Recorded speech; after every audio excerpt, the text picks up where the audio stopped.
बिस्मिल्लाहिर्रहमानिर्रहीम। अस्सलाम वालेकुम दोस्तों, आज हम एक मुख्तसर सी बात, और वो ये कि इस्लाम को पढ़ने, इस्लाम को सीखने और इस्लाम को समझने के लिए जो हम यूट्यूब का इस्तेमाल कर रहे हैं और नई नई बातें सीख रहे हैं। हर शख्स जिसने यूट्यूब चैनल बनाया हुआ है वो इस्लाम के ऊपर गुफ्तगू कर रहा है। आप मुझे भी सुन रहे हैं, आप किसी और को भी सुन रहे हैं, और बड़े बड़े उलमाए कराम जो हैं उनके लेक्चर्स भी यूट्यूब के ऊपर मौजूद हैं, पुरानों के भी हैं, नए के भी हैं। लेकिन अब एक रिवायत ऐसी चली कि हर शख्स जो भी चाहे वो एक चैनल बनाए और इस्लाम के ऊपर बातचीत शुरू कर दे। उस पे होता ये है कि फ़िरका वारियत जिसको हम कम करना चाहते हैं, वो कभी कभी ऐसा महसूस होता है वो बढ़ती चली जा रही। हर शख्स का एक अपना पॉइंट ऑफ व्यू है, हर शख्स एक मुख्तलिफ मकतबा फ़िक्र के मुतल्लिक़ बात कर रहा है। उसमें अकाबरीन जो हैं उनके हवाले से शकूक व शुबहात फैलाए जा रहे हैं, और एक बड़े मुनज़्ज़म तरीके के साथ या गैर इरादी तौर पे कभी कभी ऐसे लगता है कि हम अपने दीन के उन लोगों से मुतनफ़र हो जाते हैं, वो लोग जिन्होंने दीन के लिए बड़ी खिदमत की है। आज इस वीडियो के ज़रिए से मैं सिर्फ आपसे गुजारिश करना चाहता हूँ कि अगर आप दीन सीखना चाहते हैं तो उसके लिए go back as much as possible. ऐसी तफासीर पढ़ें जो पुरानी लिखी हुई हैं, ऐसे शख्सों को, ऐसे अशख़ास के बारे में पढ़ें जो पहले थे, यानी कि जितना नबी अकरम सल्लल्लाहु अलैहि वसल्लम के दौर के करीब के लोगों को आप पढ़ेंगे उतना बेहतर है। जितनी तफासीर आप बाद वाली पढ़ेंगे उसके अंदर आहिस्ता आहिस्ता एक अपना अपना वर्जन, एक अपना अपना तरीक़ेकार, एक अपना अपना एंगल, एक अपना अपना ज़ाविया जो है वो आपके साथ शेयर किया जाएगा। आप उसे सुनते चले जाएंगे और फिर आहिस्ता आहिस्ता कन्फ्यूज़ होते जाएंगे। इस अगर कन्फ्यूजन से बचना चाहते हैं तो उन तफासीर का इंतखाब करें जो पुरानी लिखी हुई हैं। तारीख़ की किताबों को अगर आप पढ़ते हैं तो तारीख़ में याद रखिएगा एक एंगल है, और तारीख़ एक कॉपीड वर्जन होता है। एक शख्स ने एक तारीख़ दे दी और दूसरे शख्स ने उसको कॉपी कर लिया, फिर उसके बाद वाले ने कॉपी कर लिया, फिर उसके बाद वाले ने कॉपी कर लिया। वो एनालिसिस नहीं होगा उसके अंदर, उसमें तज्ज़िया नहीं होगा। उसमें तारीख़ को जैसे रिकॉर्डेड वर्जन उनके पास पहुँचा वो आपके पास पहुँचा देंगे। चूँकि मौरिख़ जो होता है वो एक तज्ज़िया निगार नहीं हो सकता, और उसका मजबूरी ये है कि उसने तारीख़ को वैसे ही आप तक पहुँचाना है। तो फिर क्या वो करेगा कि पुरानी लिखी तारीख़ जो उसके हाथ लगी उसने उसी को रिकॉर्ड किया और आप तक पहुँचा दिया। बहुत सारी तारीख़ के अंदर ऐसे मसाइल पैदा हो जाएंगे, जैसे आप ये देखें कि जो अगर आप विकिपीडिया पे जाएं और देखें कि ये तारीख़ सबसे पहले किसने लिखी थी, तो जितनी भी मुसलमानों के जिसको दौरे फितन कहते हैं, यानी ऐसी जंगें जिनसे मुसलमानों का आपसी नुकसान हुआ, उनके हवाले से वो सारी तारीख़ जिस बंदे ने लिखी हुई है उसका नाम अबू मखनफ़ है।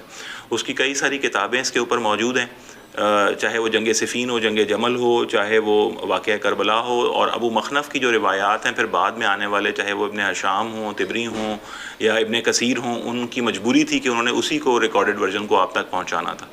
अगर आप इन वाक़यात के हवाले से कोई भी राय कायम करना चाहते हैं तो उसके लिए ज़रूरी है कि जो अहादीस में उन शख्सियात का मुकाम बयान हुआ है उसको अपने आप मद्देनज़र रखें, और जो भी चीज़ उस मुकाम के साथ मैच नहीं खा रही उसको आप थोड़ा सा शक की निगाह से लें, with a pinch of salt उसको आप देखें। क्योंकि अगर आप हर तारीख़ी रिवायत जो कि उन किताबों में छपी है उसको एज़ इट इज़ मानना शुरू कर देंगे तो याद रखिए कि फ़िरका हो जाएंगे और अपना एक ग्रोह बना लेंगे। किसी एक शख्स की मोहब्बत में गुलूफ़ करेंगे, दूसरे शख्स की नफ़रत में गुलूफ़ करेंगे, और इफ़रात और तफरीत का शिकार हो जाएंगे। और एक बैलेंस्ड और एक मुतवाज़न जो राय है वो आपके पास कभी भी मुमकिन नहीं हो पाएगी कि आप उसके वारिस बन पाएँ। तो तफासीर हों या तवारीख़ हों, तफसीर हो या तारीख़ हो, दोनों के अंदर तफसीर में ये एक रूल रखें कि go back as much as possible, और तारीख़ को ये ध्यान रखें कि हदीस में, कुरान में या सीरत नबी सल्लल्लाहु अलैहि वसल्लम में उन शख्सियात का जो मुकाम बयान हुआ है उसको मद्देनज़र रखते हुए कोई भी वाक़या अगर उसके साथ टकराता हो तो उसको आप शक की निगाह से देखें, उसको फ़ौरन अपने वजूद का या अपने इल्मी वजूद का हिस्सा ना बनाएं। एक छोटी सी बात मैंने आपसे करनी थी तारीख़ के हवाले से और तफसीर के हवाले से, और ताकि हमें एक गुमराही से बच सकें, हम सीधे रास्ते पे चल सकें।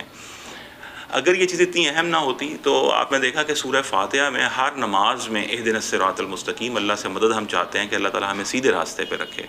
रसूल अकरम सल्लल्लाहु अलैहि वसल्लम ने 3 दुआएं की थी अल्लाह करीम से कि या अल्लाह मेरी कौम किसी फितने से तबाह ना हो, अल्लाह ने कबूल फरमाई। मुझे शफात का हक़ मिले, अल्लाह करीम ने कबूल फरमाई। फिर तफ़रीक़े के हवाले से कि मेरी उम्मत में तफ़रीक़ा ना हो तो उसे रोक लिया गया। तो तफ़रीक़ा हमारी उम्मत में खुदा न खास्ता हो सकता है कहीं हम इसका शिकार ना हो जाएं, और इस शिकार होने में جو سب سے بڑا کردار ادا کیا جا رہا ہے وہ انہی تاریخ کی کتابوں سے ہے۔ تاریخی کتاب کے تاریخی ورژن ہمارے علمی وجود کا حصہ بنتے ہیں، اور ہم اس پہ ایک اپنی رائے قائم کر لیتے ہیں اور اس کو مستحکم کر لیتے ہیں، اور پھر کسی شخص کی محبت میں غلوف کرتے ہیں، کسی کی نفرت میں غلوف کرتے ہیں، اور پھر آہستہ آہستہ اس کو اپنی نسل در نسل منتقل کرتے رہتے ہیں اس علمی روایت کو، جس کی وجہ سے مسلمان جو ہے وہ پریشان رہتا ہے کہ وہ لوگ جو نبی اکرم صلی اللہ علیہ وسلم کے زمانے میں تھے، جو نبی اکرم صلی اللہ علیہ وسلم سے ملتے تھے، ان کے گھر جاتے تھے، ان کے مہمان بنتے تھے، وہ ایک دم نگیٹو رائے کیسے ہو گئی؟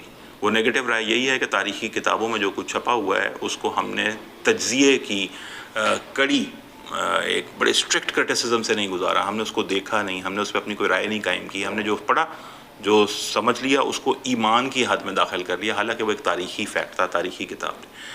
قرآن کو دیکھیں، حدیث میں جو تاریخی فیکٹ یا کوئی پروفیسیز یا بعد میں آنے والے واقعات کا اشارہ ملتا ہے، اس کو بنیاد بنائیں، نہ کہ تاریخ کی کتاب۔ اس کو اگر آپ اس طرح سے دیکھیں گے تو مجھے امید ہے کہ اللہ تعالیٰ ہمارا شرح صدر بھی فرمائے گا، ہمیں سیدھے راستے پہ بھی رکھے گا، اور ہم گمراہی سے بھی بچ سکیں گے۔ تو ایک چھوٹی سی رائے کہ تفسیر پڑھنا چاہیں تو ایسے مفسر کا انتخاب کریں جو جتنا پرانی تفسیر آپ کو ملے اتنی بہتر۔